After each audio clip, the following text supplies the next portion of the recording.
What's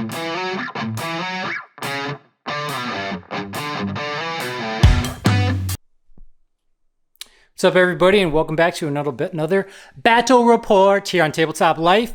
You got Brad rocking some ELDAR and Mr. T-Bird with his Ultramarines. We haven't done this match in a while on a battle report, so we're going to do it right now to get back kicking this channel's butt into action. We've got Mission 8. I don't know what letter this is. These are some cool cards that Thomas picked up at Tampa. So this is Taken Hold, Chosen Battlefield, which is player place objectives, and then Sweeping Engagement for the deployment. And we are on terrain layout number 2. I will show you the terrain really quick just so you can kind of see what we're using. This is terrain printed by Big Bear 3D. And you will see in the future some special stuff. Stay tuned for awesome announcements by us. I'm going to leak it right now. I can't. Stay tuned. You'll see soon, November 1st. Be prepared. So we've got the crates on there. Obviously, these are a little bit more full walls and everything, a little different than like what you'll see at the standard GW. This is terrain that we're just kind of using as our standard for everything that we're doing. So we just got these in. We got like 4 sets of it. I took all my time painting these up, so you'll love the glory of it. Nothing too crazy here. So it's going to be player placed objectives. So we'll place those objectives and we'll go over our armies. So let's go see what we're playing. All right, so here for the ELDAR, I am like the most off-meta ELDAR player in existence. So good luck ever seeing me play Wraithguard or Night Spinners. Your chance was at ATC. That's not happening though. That is not today. So I've got 2 Wave Serpents here. Those are the vehicles I got. I got the big Avatar of Kane, however you say his name. I say Kane. I've got 2 5-man Swooping Hawks. I've got a unit of 5 Fire Dragons, followed by their man himself, Fuegan. Got a little nice conversion there. Not fully painted yet, just airbrushed. And then I've got a squad of 5 Dire Avengers with a double gun. And I got Osterman over here leading him. I got to do a better conversion of him. I'm bummed I haven't got around to it yet. And then I've got 5 Rangers with Illic. They do their fancy lone operative stuff. If you don't know what they do, you'll see it in game. I've got 10 Harlequins. I use all the Daughters of Khan stuff for all of my Harlequin models. So the pink one's the leader, and then I've got 3 other fusion in there, so 4 fusion total. It's a squad of 11. The reason there's a squad of 11 is they will generally be led by Yvraine. Yvraine gives them a 5 of Feel No Pain, and also grows D3 back every command phase. So it's just really good to just kind of keep them alive. She's got some decent shooting as well. That's anti-infantry, and then some good combat too. So not too bad. Then you've got Yvraine's boyfriend himself, the Vizark. Vizark is here. He is going to be leading a squad of Storm Guardians. I like the Storm Guardians for their sticky objectives. I also think they're pretty good for OC2. They've got, decent guns with 2 flamers and 2 melta and 2 power swords. They're just like a good mixed bag. And then he's got really good fighting. You can choose if you want him to have dev wounds, double sustained hits, or lethal hits. You generally run the double sustained on him. You get to choose every single fight phase. And he ends up basically with anywhere from 6 to 10 wounds on most things. And he's -4 AP, 2 damage. So he just shreds the Chaos Marines and the Marines that are coming around. That's kind of what I'm building for with him in mind. And then you've got 2 Autarchs here. I'm not going to spoil what I do with these. That's a little different, and you're going to see in the game, because I can't tell Thomas right now, because then he's going to try his best to break it, even though you physically can't, but he'll try. So you've got one with the Phoenix Gem. This is the guy with the Phoenix Gem. Whoop. And he is not my Warlord. So the one with the Phoenix Gem is not my Warlord. The other one is my Warlord. The nice colorful guy is my Warlord. That is the list. A little bit of everything. It's a mixed bag. Good ELDAR. We'll see how it does against the new Marines. On to Thomas.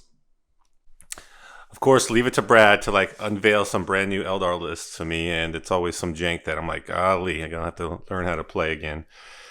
So I have got a new list. This is pretty much the same list I had at US Open Tampa last week. Of course, they were using the old rules, and now we've shifted over to the new rules.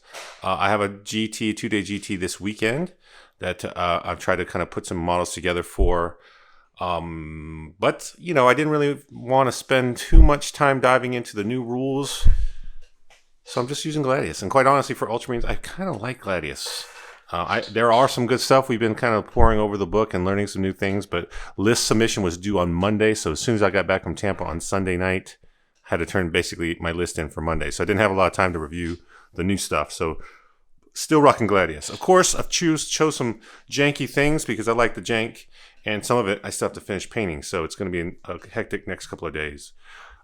As of today's like Thursday night, so tomorrow's the last night before the tournament. So by the time we air this, we'll probably have already played the tournament. But let's go to the list. So lots of characters, lots of Ultramarines. Before we get to the characters, so we got a unit of scouts, cheap as chips. Got a heavy bolter, mainly because it's painted. I'm using these true scale scout models from Artel. They're pretty cool. I got a unit of infiltrators with all the trimmings. Got one unit of 3 plasma inceptors, and I got one unit of 6 bolter inceptors. So I like that big unit. Lots of damage comes out of them. Got a Land Raider Redeemer. I got a unit of assault intercessors with a power fist on the Sarge. A unit of just 3 eradicators. Calgar, he's the warlord. Got a unit of 6 aggressors doing bolter things. Got a unit of 5 reavers, the tech choice. Still gotta get them painted. Got a unit of 5 devastators with the power fist and a grav pistol. What kind of random war gear? I don't even have it painted. I had to go build some models, paint some arms. And then all the characters. So I got a Phobos Lib. He's got Artificer Armor Relic because I had random points. I got a Phobos Lieutenant so he can do shenanigans with the reavers. We have Fire Discipline now on the Biologist Apothecary, so he gives all the bolter shots, exploding and lethals from the aggressors. We got a Primaris Captain. If you haven't seen this guy, he has a power fist and plasma pistol. He just runs around and beats on stuff. I really love this guy. Tigerius doing Tigerius things. He'll join the Devastators. And Uriel, he gets to choose 1 infantry unit and make a deep strike. So that will likely be the grab guys. It depends. He can make lots of things deep striking here, so I'll have to decide against Brad what's the best choice. But that's the list. Lots of stuff. Very janky. We'll say jank on jank, Eldar. We'll come back and see what we're going to deploy mission-wise. All right, this was a player place objective. So here's kind of the order that it went through. I got the first one to place down. I placed it right here in no man's land, just barely, for me to be able to get a toe right there behind there. Obviously, we didn't know what sides, but if I got this side, I wanted to have that there. Then Thomas went, and he placed this one down in the middle of the open because, he's playing versus Eldar. He's like, F you. Then I went down and I wanted to make him split his guys up if he chose this side or if I was able to get him this side. So I put this as far away as I could this way. But if I got this side, the reason that I put it here instead of like all the way back in the corner is I wanted to make it to where I can hold it with a unit. And then if he drops back here to try to kill them, I can move to the other side of the wall. So that was kind of my plan in case I got that. But I ended up on the other side, so that doesn't matter right now. And then he placed the last one over here. Kind of an awkward one to hold. I might have to do with my lone ops or sit a tank on it for a turn or so. But it's kind of vulnerable for him to be able to take that. So I'm going to kind of have to play around the middle and maybe not worry about this one too much. So then I got to choose the sides. So I chose this side over here because I didn't want to just give him 2 free objectives in the deployment zone. So I chose this one. And then we deployed. I've got these guys here. I've got their foot there for sticky objectives, just in case I want them to move off of it on this first turn. I can at least hold that for a turn with them off it and then force him to come and try to take it from me. Avatar's just kind of goaling up here so he can, reach all the way to mid when the time comes for it. We've got the boat with the Harlequins and Yvrain in it. These guys are up here. They have a 7-inch move to here. They have a 7-inch move to back here to be safe. So they can kind of move wherever they need to turn 1 based on the situation. And then I've got my Fire Dragons and my Avengers in this one back here. They're just kind of waiting. We don't know what we're going to have to move to or where we're going to have to go. So I'm just kind of holding in the back here with this. And then I got my lone autarch as well, just kind of hanging out, thinking about what he's going to do.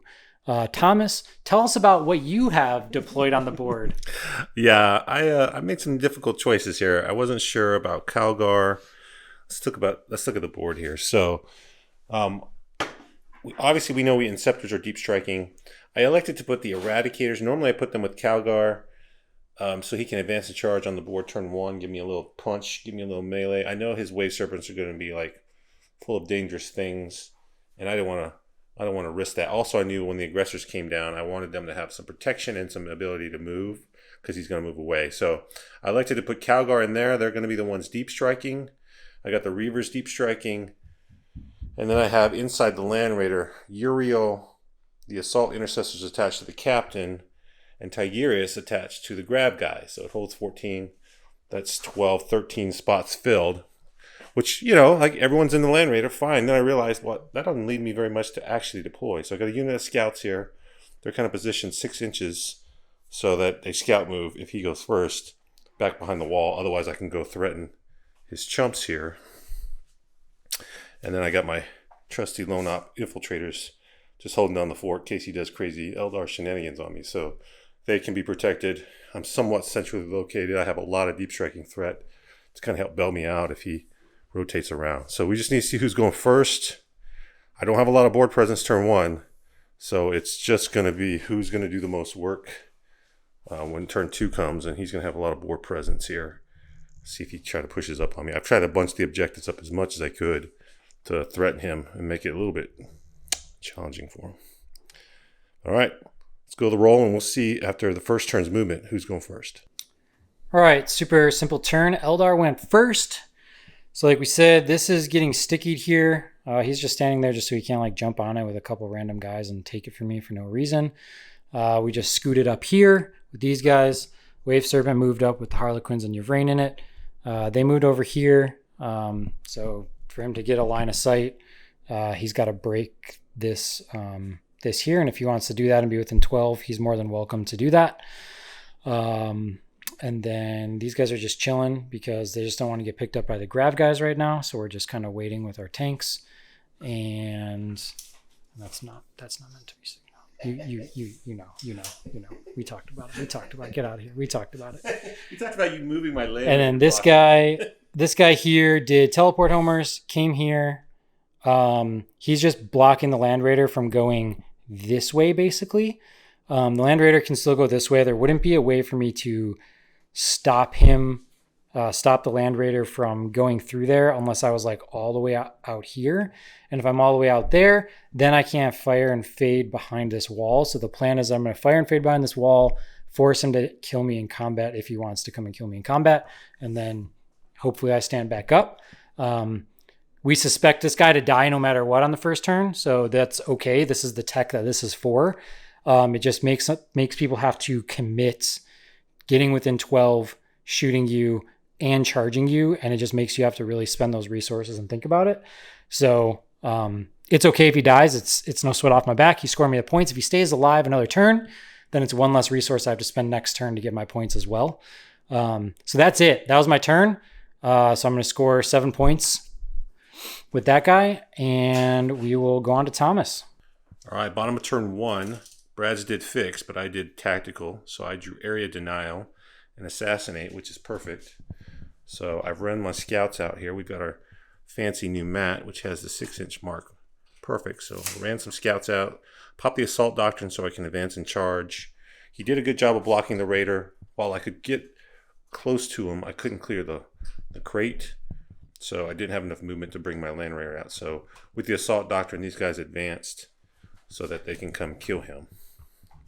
That looks like a FAR 7, sir. We'll come back to check on him. But we're going to assault him, try to get our assassinate. If he gets up, it is what it is. But hopefully we don't flub this charge roll. All right. We did it. We killed him. He got back up. Unfortunately, he rolled a 2. He was not a 1. I was taunting him very maliciously, but he did not fall for it. He got up. He had to get outside of 1 inch, so that was the closest he could. I consolidated onto the objective. Unfortunately, when I rolled my charge, I rolled a 10. And he put his guy right up on the line. So I had to get engagement range. I couldn't just pile behind this wall. So these guys are forced to be on the wrong side of the wall. There's not enough room. And I was like, well, might as well be on the objective. I'm like, I don't really want to be here, but it is what it is. So we'll see what he does next turn. But hopefully I don't just lose that squad for a guy that just got up for nothing. Double checking. Area denial is wholly within 6. I did roll a 5 from my advance. They have shotguns, so they could advance and still shoot, so they were able to make it. So just repositioning those guys. Still got the intercessors objective. On to turn 2. Oh, so much excitement, so little payoff. I had Overwatch with Oath. These are scouts. They have shotguns and heavy bolters. I forced 3 shotgun hits and a sustained hit on the heavy bolter. So 2 heavy bolter hits, but I only rolled 1 wound on each. He failed them both, so he's down to 1 wound. I could have just killed him on the Overwatch. That would have been super sweet. But probably he'll just get smoked by that guy in combat. Ugh. All right, keep going. All right, end of the Eldar movement. I moved this guy up here so that if he comes back here with like the 6-man to try to kill this. What's the toughness? 9. Then I can fall out on the other side of this wall, or I can fall back here depending on like what he brings back here. These guys moved here so that he can't drop within 3 of the objective. And then if he does drop here to try to shoot any of this stuff, they can move. If I roll pretty good on the D6 movement, I can get to whatever side he's not on for this and then not get shot, or I can just phantasm him and not get shot. So they have some good just movement stuff they can do there. They came out. Thomas rolled a 5 on his get away out of here thing. So that's like what, a 5-inch charge now because I was basically right up on you. So you had to be outside of 1 inch, so it'd be a 6-inch charge on the dice. So a 6 on the dice it'll be for them to go in. What do you know? I'll just use a dice to do it for free, so I don't really care what it is. So I was going to fusion them and soften them up and then go in and kill them all. Now that I think you said what, like one guy can see, 1 or 2 of those guys will double check it. And then she won't be able to see them, so she'll be able to help here then, which then frees up my Bright Lance from this guy down there. So we'll end up having her shooting here. We'll end up having him shooting here, and then we'll have the Wave Serpent. I'm just going to use my shield and assume this is dead now because we want to soften these guys up and make sure we can kill them if I do have to charge them. So we'll Wave Serpent, shoot the bottom guns there, put a Bright Lance in these guys down here. The Rangers can't see anything. They were lined up for that as well if he left those guys there, so I would have had a lot of just good cleanup shots.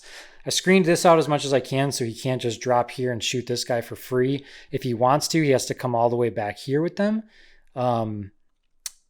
which is just fine. That's kind of the pocket that he has, is to come right here. So if he wants to come here to shoot the tank or shoot him, he's more than welcome to. The Avatar is just hanging tight. And yeah, that's that. And then the Swooping Hawks came in over here and they're getting me all of my secondaries. I opted to bring them in this turn instead of him because I really felt like I needed to make sure these guys died off this objective so he doesn't get free primary. So I felt it was better to have him go and actually kill something instead of just getting points again. But right in retrospective, just to talk through it, if he did just go here, then... and I'm all the way in this corner, it forces Thomas now to put something all the way over here to try to kill him, which is an interesting play as well, especially if my Harlequins end up, somewhere here to screen this out more. It makes it kind of hard for him to actually kill this guy in the next turn. So I could have almost had 3 free turns of scoring off of him. But I think this is the better play, so we'll see if it is. All right, end of the everything that happened, the shooting and the fighting. I shot everything from here. I did the bottom guns and the Serpent Shield into this. I got 3 mortal wounds, which was good. Bright Lance went downtown, killed a guy, and then this guy got it down to one guy left. He was able to kill him in combat, just barely. I only got 2 wounds through, so not the best. Then over here, we shot 2 fusions. We killed 2 guys with the fusions, so that was pretty lucky. And the Bright Lance and just killed them. The Harlequins cleaned up the squad, did a couple wounds onto the sergeant. Yvrain only wounded 2 out of the 5 times under the sergeant. He made 2 4-ups. I had 1 more dice. I had 1 more dice to roll still. And I was like, do I spend my 1/6 of my fate dice or not? And I was like, I'll just wrap him, make him desperate breakout, see if he dies. If not, oh well. I didn't want to use the 6 there because I'm saving it for shooting on the Avatar. I wish that I had more than 1 6. I re-rolled my fate dice 3 times and I got 1/6 every single time. So I tried to just get more and it wasn't happening. But I rolled a 6 on it and I killed him anyways. So after all the thinking and everything, I just rolled a natural 6 and killed him. So that's that. I'm getting my 7 points for teleport homers and behind. I couldn't quite get them all the way there because I couldn't move closer because he was dead. If he would have stayed alive, I would have been able to get fully 2 units behind. But instead, I just went towards the objective and did this. And they're in a position to fire and fade behind that building as well. And then this guy's in a position to fire and fade in a decent spot too if I choose to keep him alive with his awesome 1 wound from Overwatch. So yeah, that's I didn't spend any CP that turn. So this is like my turn of banking CP, which is really cool. This is kind of the second game that I've been able to bank on turn 2. So it seems to be working out pretty well. And on to Thomas. Last turn I got Air Denial and Assassinate. Got both of those. This turn I drew Investigate Signals and Tempting Target. Non-fantastic. He picked his avatar objective to be Tempting Target. I debated dropping 6 Inceptors on it. He has OC5 on it right now. But he could do shenanigans. He could just like... I mean, it wouldn't be the worst. I think positioning-wise, I get more stuff here. They don't get to move, do they? Oh, you're phantasming him. So he's phantasming these guys because you don't want to get them punked.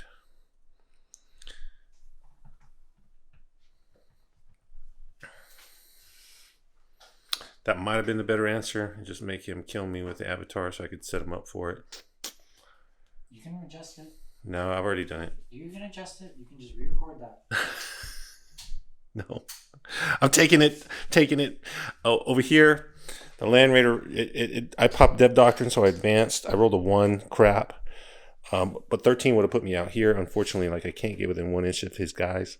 So the Raider spawns and actually blocked me from moving closer. I wanted to be within 12 here or outside here so I could see because I knew he would phantasm to that side. So I was forced to drop my Inceptors here to kind of move block him. He will be able to get some guys, but they're small bases, but I don't know if all of them. It would only be like 5 or 6 guys. It's not really good. Yeah, the grab guys got out. We oathed the vehicle here, so we should be able to kill it. Uriel ran out. He'll be able to kill that guy. And then that guy's got 1 wound, so he's not. Put these guys here, so he could not move that guy behind the wall. So it was like with Eldar, it's always the game of hide the monkey. You know, like where they're gonna dance to. So we got blocked off as much as we can. So now can I kill all these things, make them use resources? I drop these guys. I don't want to, but like I take my 2 points. If he decides to come out on the objective, he can. It was really... He's outside of 12. Yeah, he's outside of threat range, so they're kind of safe. With Calgar in there, they can advance and shoot and charge, but they're kind of out of position right now. But I was like, if I don't bring them in now, they're not going to be in range to do anything later. All right, so let's do some shooting, see if I can't clean up some stuff, and then we'll come back. Pretty good turn. I was able to kill 7 of these guys, even on 4-ups. He just failed most of all the saves. He popped lightning fast reflexes, so I was hitting on 4s. I was able to kill both the character and the Wave Serpent. He used a Fate dice to ignore one of my damages, so I had to shoot with one last thing, but I was able to kill it. The Raider flamed and got them down to 1 guy. And you have rain, and I charged him with Tigurius and finished him off. Over here, stupid Hawk survived, despite all the shooting. But we are in a good position. We've killed a lot of stuff. We're scoring some points. I'm going to pick up 4 on Investigate Signals. I did not get Tempting Target. I think I will discard it for a CP. We'll come back. All right. This is a big turn for the Eldar. Everything either goes right or it goes terribly wrong. There is no in between. So I bounced up with these guys at the end of Thomas's turn. They came back down here. They're just going to stand there and be safe for right now. These guys are battle shocked. I moved them this way. Thomas rapid ingressed here and is going to take this objective from me at the end of the turn. So he's going to get 5 extra on primary. Really good play by him. I wish that these guys were just a little closer. I didn't think of this. This was a really good outmaneuvering play right there. These swooping Hawks came in here. They're just going to basically move their 14 onto here, and they're going to take this primary from him and do my secondaries. So my plan was to try to put him on 0 primary. He's at least going to get 5 for this one over here now. He tried to run these guys away. He only rolled a 1, so he didn't get on the other side of the wall. He was hoping to clear the wall so that the Avatar was going to be harder to charge him. So the plan here is the Avatar to go here, the Autarch to go here. If these guys make a charge, they'll also go into here to just maybe get some movement and get away from this other chaos that's coming. They're waiting for next turn to do something. We've got our Rangers lined up here to shoot into either one of these squads. They could target Tiggy and try to pick him off, or they can go here if they need to clean something up. I've got 2 Fire Dragons, Fuegan, and then the Exarch in range of them. So it could or could not be enough. It could leave one alive. We'll see. Dire Avengers here. Obviously, they can either shoot here or they can shoot here. And then we ideally want to charge these guys. So the ideal situation would be that they are able to charge here and kill some guys. If I shoot them, it could go good or bad. The worst case charge I can have is a 10-inch charge, which if I get the Avatar in over here, just within 6 of them, then it'll be a 9-inch charge. So I could use a 5 or a 6 on the Fate dice, and I could be going that way. So that's just really like, do I want to shoot at them or not? I also have this lined up here. I could Wave Serpent it, and I can shoot it with everything else. So I might just kill enough of them for it to not matter in shooting. But then if he has one guy alive, then he's going to get more on primary. So we'll see what that is. And that is what we were trying to do. All right, this still makes me mad. This makes me really mad. He should be on 0 primary. If he wins by 5 points or less, it's because I'm an idiot. They didn't make the charge. We made the charge here. I had to go for a 10-inch charge into these guys. What I did was I grenaded this guy over here, got him down to 2 wounds, and I actually just shot at him with the Avatar. I should have started by shooting him with the Avatar. I got the sustained 3 and I got max hits, so he died. I shot one guy with a fusion here, and he pulled the guy that was in range of the Wave Serpent here, so I wasn't able to do any extra mortals. Otherwise, it would have been nice. One more guy would have been dead at least. Tiggy, 1 wound. Just didn't do it. He failed the 3 damage shot. The other 2 didn't hit because of the -1 to hit. Definitely kept them alive. It also made the Wave Serpent miss everything else. The Fire Dragons picked up the 3 guys here. And then I went this way with these guys because otherwise they were going to be left in the open here because I don't think they were going to make a 10-inch. Luckily I didn't. I only made a 7 on the dice. I didn't have any CP because I did the grenade strat and I double moved the Hawks back here to take this primary from him. So, he could have got 15 on primary pretty easily this turn. I put him down to 5 at least. Because this guy came here, he charged there and then just consolidated back onto the objective. So in a pretty good spot right now. His aggressors, they really aren't going to have any target. If they get a 6 on their advance, a couple of them might reach him. I'm not 100% sure. I was really, really close to being just an inch in or outside of the range. So these guys could do something. So they're a little problematic. And then obviously the flamer tank's going to do something. We know that these guys are going to die. That's their job. And then he's going to have a squad of 3 eradicators that are going to come in from any board edge. So we'll see where those eradicators come in and what damage and what target they try to do. I'm feeling okay about it. So over to you, Thomas. All right, bottom of turn 3. I've picked up deploy, teleport homers, and storm hostile objectives. I was able to shoot and charge these swooping hawks. I did not kill them, unbelievably. He's just hitting 3-ups like crazy on my slaps, so he's still alive. He was able to kill one of my guys, but I did get storm hostiles. Over there, these guys rolled their advance so they can get over the line. Cut me deploy. These guys moved, shot, and jumped back down. The grapple hooks matter. They can just climb on top of the crate. They shot at this squad here, and then the little platform just rolled 4 and 5s like it was nothing. Stayed alive. Over here, eradicators came in. Between it and one multi-melter from the Land Raider, we're able to dispatch his Wave Serpent. He elected to move his Dire Avengers from behind the wall with Phantasm to get on both objectives instead of moving these guys out of the way. So I was able to flame both squads. and he proceeded to hit 5 out of 5 flamer hits on the 5-ups on the freaking fire dragon. So Fuegan was able to dodge all the wounds, and I had 2 devastatings to finally kill the last 2 guys. So I killed all the fire dragons, but Fuegan is still alive on his first attempt. And this is Uric, the same thing. The flamers failed to kill him, but they did kill all of his squad. So I did take him off this objective. It's big. Over here, the grab guys shot in there. I was going to charge, and he reminded me that since he still had 1 Dire Avenger left alive, he would be able to overwatch on 4s for free. We don't want that. But I did cost him the primary, so this is a big turn. And that's it. So scoring our full primary, going into the top of turn 4. All right, so had to come out swinging this turn. Vizark came charged over here. Only got 1 exploding. So this guy went down to 2 wounds here, killed the other 5 guys that were in that squad. They're battle shocked. Apparently this is the game that everything's battle shocked. He plinked a nice wound off into these guys, killed them. Fuegan in combat, whiffed. Not any 5s, nothing. Couldn't kill these guys, nothing. Fuegan missed into the tank. There was a Land Raider there. Fuegan whiffed it.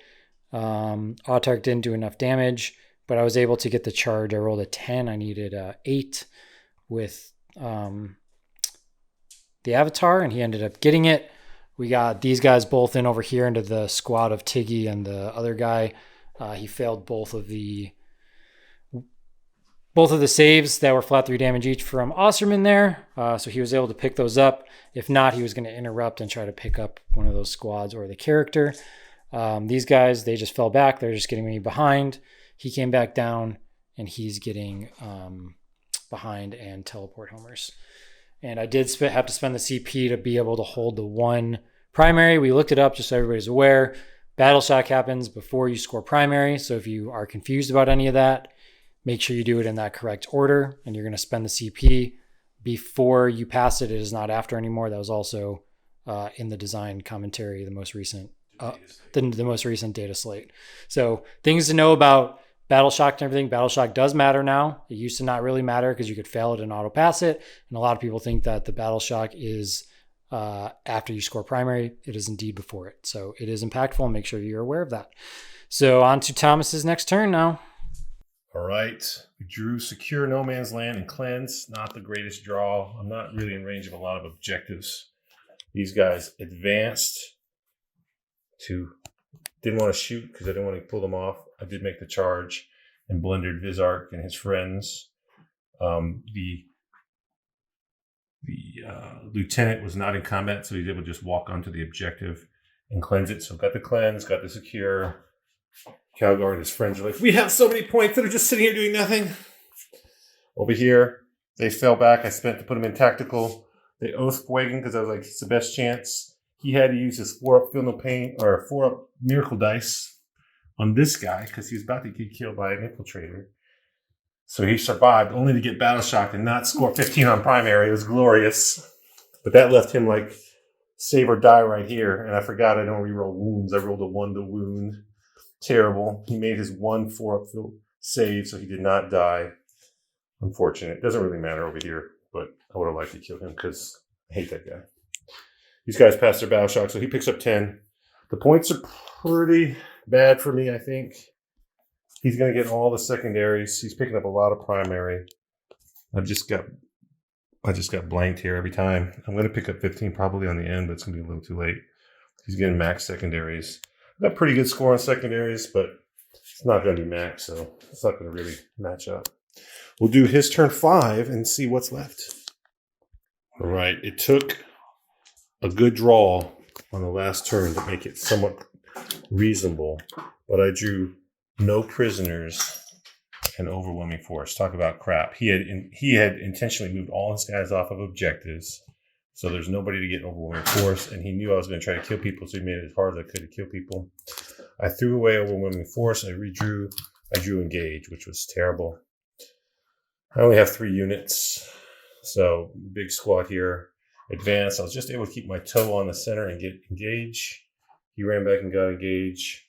I was able to line up a squad that was here with this squad here, but he moved I moved the unit. My bad. Oh, you picked him up already. But yeah, he phantasmed behind the wall, so I couldn't shoot at him. My only chance to get engaged or no prisoners was there was some character there. I needed 8. I had the CP. I rolled a 7 into a 6. It did not hit the 8. So no points for killing. I don't think it would have mattered at the end score. I did pick up 15 on the primary. I only got 30 to his 35. And then we looked down at the secondaries. I was only able to pick up 32, which, you know, in hindsight, it's actually not too bad considering some of the draws I had. But he got the max. Terrible. Did you get the max?